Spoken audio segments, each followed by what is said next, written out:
Allez, je vais vous dessiner un cerveau. Enfin, quelques conseils seraient les bienvenus. Pour le dessiner, inspire-toi d'une noix dans sa coquille. À l'abri dans notre boîte crânienne, le cerveau est le chef d'orchestre de nos mouvements, de nos pensées, de notre mémoire ou encore de nos émotions.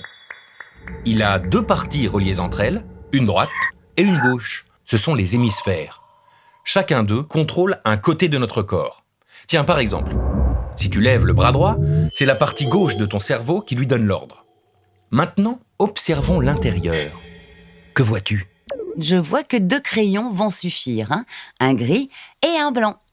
La fine couche grise, c'est l'endroit où les décisions sont prises, un peu comme le bureau du chef. On l'appelle la matière grise ou cortex. Si tu l'observes au microscope, tu verras une centaine de milliards de cellules comme celle-ci. Elles sont spécifiques du cerveau. On les appelle les neurones. Ils sont faciles à dessiner car leur forme ressemble à un arbre avec des branches, un tronc et des racines. Les branches, appelées dendrites, sont connectées aux neurones voisins qui leur envoient des messages. Ces informations circulent le long des dendrites sous forme électrique. Comment ça, des courants électriques ? Rassure-toi, les messages sont de très faibles courants électriques, environ 100 000 fois moins forts que celui délivré par une prise électrique. Les messages se dirigent tous vers la partie principale du neurone, le corps cellulaire. C'est là où le neurone intègre les informations.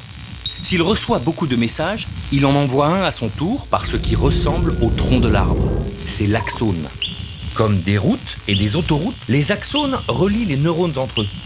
Leurs extrémités se ramifient comme des racines pour assurer la connexion avec les dendrites des autres neurones. La matière blanche du cerveau est principalement constituée d'axones qui relient entre eux les neurones des différentes zones du cerveau.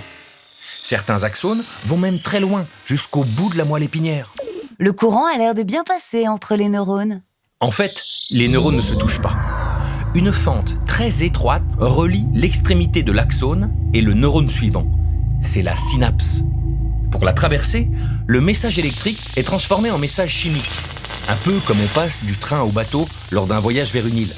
Ici, des petits éléments chimiques voyagent entre l'axone et le neurone suivant. Ce sont des neurotransmetteurs. Soit ils favorisent la propagation du message, soit ils limitent sa transmission. À toi de jouer maintenant.